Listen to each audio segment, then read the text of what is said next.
신학의 대중화, 대중의 신학화를 꿈꾼다. 모두를 위한 신학, 신학 블록버스터 시작합니다. 홍쌤 정말 오랜만에 뵙습니다. 한번 인사 한번 드려야 될 것 같아요. 시청자 여러분 그동안 안녕히 계셨습니까? 코로나가 이렇게까지 오래 갈 줄 몰랐고 방역 준수로 너무나 좀 공백이 길었었어요. 그동안 뭐 어쨌든 좀 책 읽는 걸 잠깐 쉬었거든요. 예, 그래서 책을 중고로 파셨다가 구하기가 너무 어렵더라고요. 다시 방송을 재개했으니까 이제 마음 다잡고 다시 같이 또 여행을 좀 가보면 좋겠습니다. 우리 지난 시간까지 19세기 자유주의 신학에 대해서 무려 4번에 걸쳐서 저희가 이제 다루었는데 오늘은 3장, 한 장만 오늘은 좀 보게 되네요. 네. 지난 시간에는 자유주의 신학을 봤다면 오늘은 이제 같은 시기 19세기에 이제 개신교 보수주의는 어떤 모습이었나 이제 살펴보는 시간입니다. 뭐 유럽 쪽에도 이제 보수 신학이 있었지만 우리 책은 이제 미국의 개신교 보수 신학을 대표하는 찰스 하지를 다루고 있죠. 이 찰스 하지가 놓인 맥락을 이제 이해하려면 우리가 교회사 때 배웠던 내용을 잠깐 이제 복습을 해봐야 돼요. 20세기 초에 이제 미국에 나타났던 근본주의 개신교를 기억하시나요? 기억 안 나죠? 현대 사상에 휩쓸려서 기독교가 변질되지 않도록 이제 근본적인 것들을 지키겠다 이제 이런 운동이었는데 이 근본주의가 현대 학문의 성과들을 이제 외면하고 점점 이제 반지성적인 집단이 되면서 이제 완전히 고립이 돼버리는 거죠. 망가지기 이전에 그 19세기만 하더라도 이제 미국의 보수 개신교는 나름의 어떤 지적인 체계와 설명력을 가지고 있는 그룹이었어요. 거기에 이제 지적인 기반을 제공해준 대표적인 학자들이 오늘 우리가 다루는 이 찰스 하지와 이 찰스 하지가 속해 있는 구 프린스턴 학파였어요. 프린스턴 신학교는 이제 1812년에 설립된 후에 계속 미국 보수 신학의 메카 그런 역할을 이제 해오던 곳이에요. 근데 여기가 이제 20세기 초반에 중도 노선으로 이제 재편이 돼요. 보수에서 중도로 재편이 됐다는 것은 보수주의자들이 보기에는 뭐겠어요? 변질인 거잖아요, 변질. 그래서 이제 보수 신학자들이 프린스턴을 떠나서 새로운 신학교를 만들고 이제 막 하는 일들이 일어나죠. 근데 아무튼 이제 이 사태가 일어나기 이전에 프린스턴의 보수 신학자들을 이유와 구별하기 위해서 구 프린스턴 학파라고 이제 부르는 거죠. 거기에 이제 대표적인 인물이 그렇죠. 찰스 하지다. 네네. 어떤 사람들이 있냐면 일단 시작은 아치볼드 알렉산더라고 하는 분에 의해서 시작이 되었어요. 2세대가 이제 그 제자인 찰스 하지인 거죠.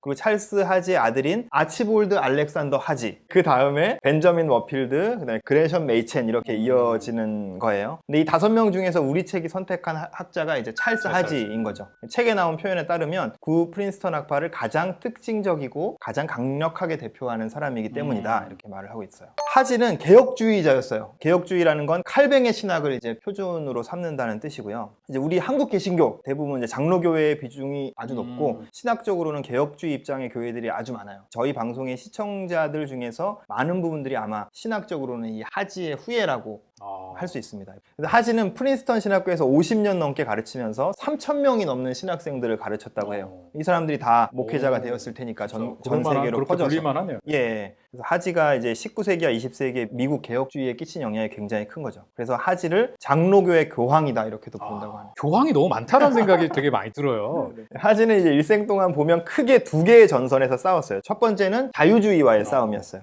자유주의 신학이 기독교를 아주 심각하게 변질시켰다 이렇게 보고 거기에 아주 강하게 맞서 싸웠고요. 또 이제 보수 개신교 내부에서도 전선이 있었는데 부흥주의와 싸웠어요. 이것도 기억하시죠? 우리 교회사 때 찰스 피니, B.L. 무디 이런 분들. 근데 하지는 이 부흥주의가 사람의 마음을 조작해서 회심시키는 방식이라고 이제 강하게 비판을 했었죠. 개혁주의 신학에 기반해서 좌우를 다 때리면서 이제 상당히 전투적인 신학을 전개했던 사람이었어요. 사상적으로 하지에게 영향을 미친 것들을 보면 크게 2가지인데요. 첫 번째는 개혁파 스콜라주의예요. 스콜라주의 하면 뭐가 떠오르죠? 뭐 공부 많이 했다? 지적이다? 체계적이다? 맞아요. 체계를 세우려는 특징을 가지고 있고 시기는 스콜라 신학하면 이제 중세를 떠올리게 되잖아요. 중세가 스콜라 신학의 대표적인 시기인데 중세의 전성기가 가졌던 자신감으로 기독교 교리에 관한 모든 설명을 내놓으려고 했던 이제 그런 신학이었죠. 그 정점이 바로 토마스 아퀴나스의 신학대전이었잖아요. 예. 중세가 스콜라주의를 대표하지만 스콜라주의는 꼭 중세의 신학만을 말하는 건 아니에요. 어떤 복잡하고 정교한 체계를 세우려고 하는 신학적 경향에 대해서 스콜라주의라는 이름을 그런 붙이죠. 경향을 전체적으로 스콜라주의라 부른다. 예, 종교개혁 때도 이런 흐름이 있었어요. 종교개혁이 50년이 지나서 이제 2세대가 되었을 때 1세대 종교개혁자들의 가르침 위에서 아주 방대하고 체계적인 신학을 세우려는 경향들, 이 당시 학자들의 책을 보면 신학의 순서나 구조나 체계 같은 것들을 중시하고 양도 이제 엄청나게 늘어나고 이런 경향을 개신교 스콜라주의라고 이제 불렀던 거죠. 하지는 개신교 스콜라주의 중에서 개혁주의 스콜라주의로부터 큰 영향을 받았어요. 하지의 신학 역시 보면 이제 체계화를 굉장히 추구하는 경향이 있어요. 하지의 대표작이 이제 조직신학인데 이 하지의 조직신학을 보면 기독교 교리를 아주 체계적으로 쌓아서 종합체를 제시하려고 하는 경향을 보이는데 이제 이런 걸 스콜라주의적인 태도라고 이제 볼 수 있는 거죠.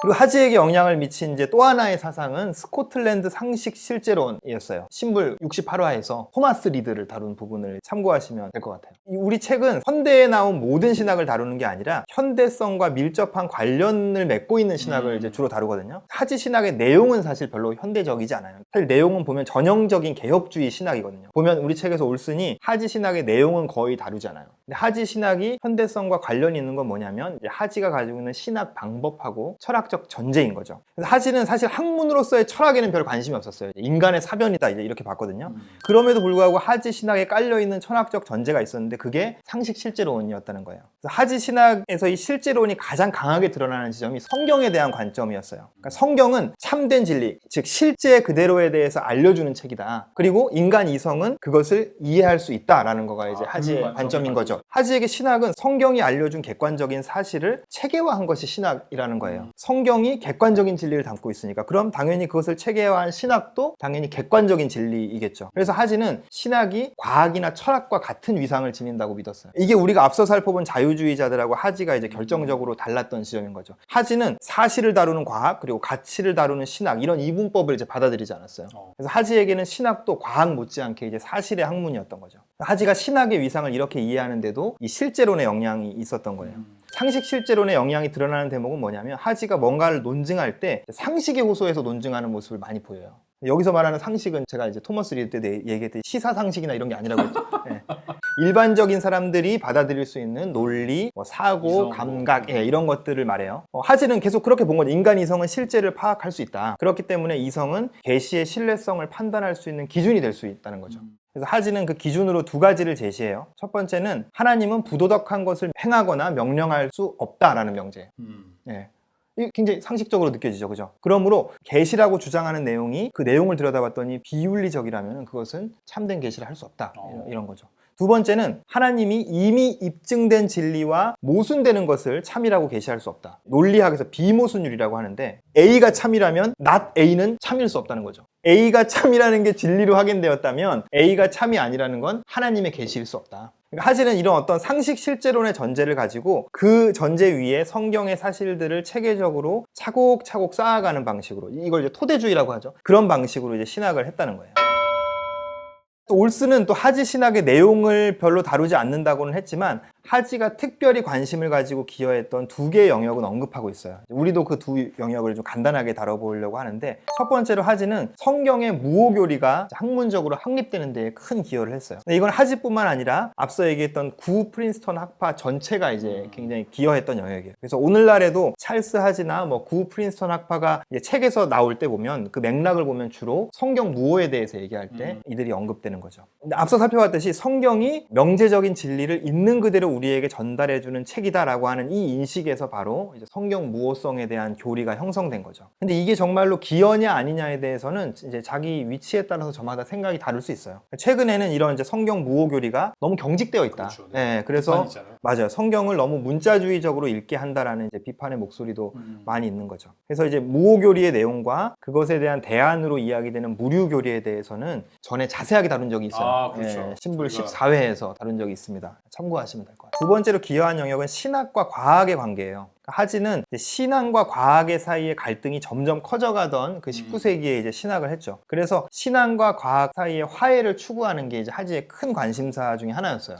하지의 해법은 뭐였냐면 과학을 사실과 이론으로 구분해서 대처하는 거였어요. 어떤 주장이 과학에 의해서 완전히 사실로 입증되었다면 그 사실과 성경의 해석이 안 맞아? 그럼 어떻게 해야 돼요? 성경 해석을 수정해야 되는 거예요. 대표적인 게 뭐 천동설이냐 지동설이냐 하는 문제, 지구의 나이 같은 문제에서 과학이 그것을 완전히 사실로 입증했다면 우리의 해석이 바뀌어야 한다. 성경이 틀린 게 아니라 성경에 대한 우리의 해석이 바뀌어야 한다. 근데 만약에 하지만 그게 사실로 입증되지는 않은 단지 이론일 뿐이라면 우리의 신학이나 성경 해석이 거기에 맞춰서 수정될 필요는 없다는 거예요. 그래서 하지가 보기에는 진화론은 사실이 아니고 이론이었어요. 그래서 기독교 신학은 진화론을 받아들이지 않아도 된다라는 게 이제 하지의 생각이었죠. 근데 어쨌든 되게 예. 좀 유연하게 그렇죠. 그 부분에 대해서 받아들인 게 있는 것 같아요. 하지가 보기엔 이렇게만 하면 신학과 과학은 갈등할 이유가 없다는 거예요. 갈등하는 것처럼 보이는 이유는 둘 중에 하나인데 뭐냐면 우리의 성경 해석이 잘못되었거나 입증되지도 않은 그냥 이론일 뿐인 것을 마치 사실인 것처럼 받아들였기 때문이라는 거죠. 구 프린스턴 학파에서 하지 다음으로 유명한 학자가 뭐냐면 바로 그 다음 세대의 벤저민 워필드라는 분이에요. 재밌는 건 뭐냐면 워필드는 이 과학의 사실과 이론을 구분하는 스승의 입장을 기본적으로 계승하고 있는데 무엇이 받아들여야 하는 과학적 사실인가에 대해서는 하지보다는 좀 더 이렇게 수용적이었어요. 그래서 워필드는 이제 유신론적 진화에 대해서 굉장히 수용적이었죠. 워필드가 활동한 시기가 언제냐면 19세기 말 20세기 초 그쯤인 건데 그 시기의 개혁주의를 대표하는 신학자로서는 사실 아주 파격적인 거죠. 하지 신학이 이제 비판받는 지점은 가장 큰 문제는 강한 이분법적인 태도예요. 하지 신학이 가지고 있는 스콜라주의와 상식 실제론이 어느 정도 원인이 돼요. 성경이 진리를 있는 그대로 계시하기 때문에 우리는 성경을 기준으로 모든 영역에서 옳고 그름을 분명히 알 수 있다는 거예요. 근데 이제 앞서 우리가 무오 무류 이야기하면서도 말했듯이 성경이 명제적인 진리를 그대로 모아놓은 모음집이다라고 보는 성경관이 정말 옳은가 하는 부분에 대해서 생각을 해봐야 될 지점이죠. 근데 만약에 우리가 그냥 그 관점을 받아들인다고 하더라도 다 해결되는 게 아니라 그럼 그것을 해석해서 적용하는 이가 과연 온전히 객관적일 수 있느냐 하는 문제도 있어요. 네. 근데 하지는 자신의 신학 작업이 어떤 해석자로서의 자기의 선입견 없이 어떤 성경으로부터 직접 도출되는 것처럼 여기는 것 같아요. 그 결과 하지의 신학은 정통과 비정통을 나누는 아주 강한 이분법적인 성향을 이제 보이는 거죠. 그러니까 뭐 우리 쪽이 아니면 이단이거나 적이다라고 하는 이제 이분법적인 사고인데 이거는 근본주의가 보이는 특징이거든요. 그러니까 하지는 근본주의자들에게 이제 신학적인 틀을 제공해 주었을 뿐만 아니라 태도 면에서도 이제 하지 이후에 나타나게 되는 20세기의 근본주의의 어떤 조상격이라고 할 수 있죠. 그러니까 한마디로 말하면 근본주의가 보이는 한계가 그대로 하지 신학이 가진 한계였다라고 말할 수 있는 거죠. 그럼 하지와 또 구 프린스턴 학파가 긍정적인 기여를 한 건 무엇일까 생각해보면 이들은 이제 자유주의가 지배적이었던 19세기에 개신교 보수 신학이 보여줄 수 있는 가장 지성적인 형태를 보여준 사람들이다라는 의의가 있어요. 격변의 이 19세기에 지성을 활용해서 개신교의 정통 교리를 지켜내려고 했던 그 보수주의자들의 노력이었는데 그 노력 중에서 최선의 결과물이 바로 이 찰스 하지와 구 프린스턴의 신학이었다라고 말할 수 있겠죠.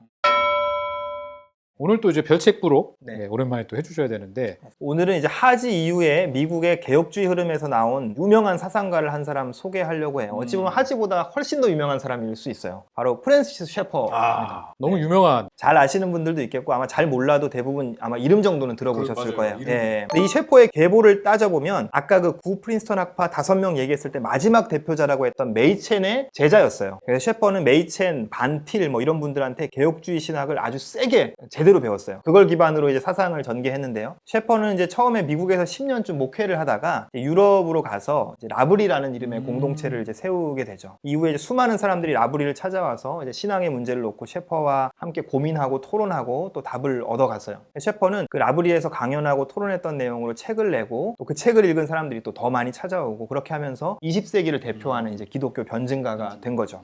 셰퍼는 정말로 영향력 있는 강의와 책을 많이 남겼어요. 특히 유명한 거는 셰퍼가 서양 철학사를 이제 기독교 관점에서 개관한 것이 있는데 이게 아주 유명하거든요. 존재하시는 하나님, 이성으로부터의 도피 이제 이런 제목을 가진 책들인데 읽으면 정말 막 훅 빨려 들어가요. 아 그래요? 예. 사실 이게 또 알고 보니 전문가들한테는 사실관계가 부정확하고 또 이제 논리적인 비약이 많아서 그래서 훅 빨려 들어가는 건가? 학자들이 보기에는 아마추어적인 거죠. 이제 그런 비판을 받기도 해요. 근데 사실 셰퍼는 뭐 전문 신학자나 철학자가 아니고 목회자이면서 대중운동가였기 때문에 전문성에서는 이제 한계에 있을 수밖에 없는 거죠. 그럼에도 어쨌든 굉장히 폭발적인 그렇죠. 영향력은 줬다. 이 책을 통해서. 예, 맞습니다. 셰퍼가 기독교 세계에 미친 영향력은 정말 컸어요. 그래서 20세기 이후에 기독교 변증에 있어서 C.S. 루이스와 함께 이제 양대 산맥이라고 할 만한 사람이 이제 셰퍼인 거죠. 흥미로운 건 뭐냐면 C.S. 루이스는 지금까지도 여전한 영향력을 미치고 있어요. 근데 셰퍼의 영향력은 사실 굉장히 많이 줄었죠. 뭐 제가 여기서 감히 뭐 루이스가 낫네, 뭐 셰퍼가 낫네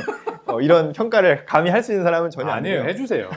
오늘날에도 루이스의 영향력은 여전한데 왜 셰퍼는 그러지 못할까라는 어떤 궁금증을 가지고 두 사람의 저작들을 읽고 비교해보면서 답을 찾는 것도 아마 재미있게 공부하는 하나의 방법이 될 수 있을 것 같아요. 저도 사실 20대 때 셰퍼 책을 정말 열심히 읽었거든요. 아, 20대 때. 생생하네요. 아, 그렇군요. 제가 이제 기독교 저술가 중에서 그 사람의 책 전체를 읽은 몇 안 되는 저자가 셰퍼예요. 셰퍼의 저작을 다 읽으셨던 거예요? 네네네네. 대부분 소책자 스타일의 책들을 묶어서 전집으로 한 5권 정도밖에 안 되기 때문에 전작을 읽기가 어렵지 않아요. 5권 밖에요?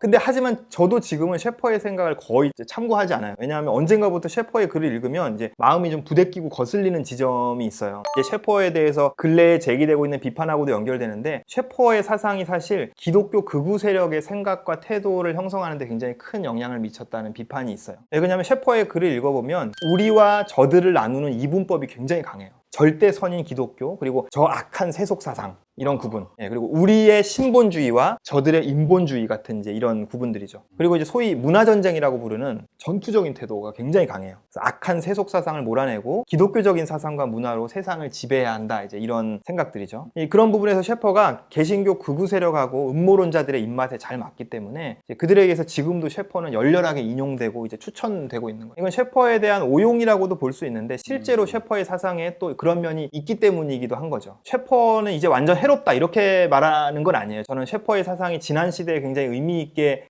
기여했다고 생각하고요. 지금도 유효한 통찰이 일부 있을 수 있겠죠. 하지만 현재 셰퍼가 활용되는 방식은 저는 우려가 많이 되는 것 같아요. 셰퍼 사상이 가지고 있는 한계를 인식하면 좋겠고, 그래서 오늘날 누군가가 셰퍼를 열렬히 권할 때 권할 수 있는데 셰퍼를 어떤 맥락에서 어떤 의도로 권하는지 주의 깊게 살필 필요는 있어 보인다 이런 생각을 합니다. 오늘 이 현대신학이란 무엇인가 3장 같이 좀 보게 되었는데요. 개신교 보수신학을 대표하는 인물 찰스 하지를 살펴보았습니다. 더불어 우리 셰퍼 얘기도 하셨는데 다음 주에는 어떤 인물들을? 다음 주에는 정통주의와 자유주의 사이에 다리를 놓은 사람들, 중재신학을 했던 학자들을 좀 살펴보려고 합니다. 중재신학. 그래서 우리 책의 4장의 A절을 읽어오시면 될 것 같습니다. 아, 네. 네, 저희 너무 오랜만에 또 이렇게 봐서 저는 개인적으로 막 좀 적응하는 시간이기도 좀 했는데 함께 하시는 분들도 되게 또 오랜만에 보셔서 몇 분 많이 조시는 걸 봤는데 네, 다시 일어나셔서 같이 이제 또 다음 주 기대하면서 현대신학이란 무엇인가 4장을 또 함께 또 해보면 좋을 것 같습니다. 네, 고생하셨고 우리 같이 인사할까요? 네. 네, 감사합니다. 감사합니다.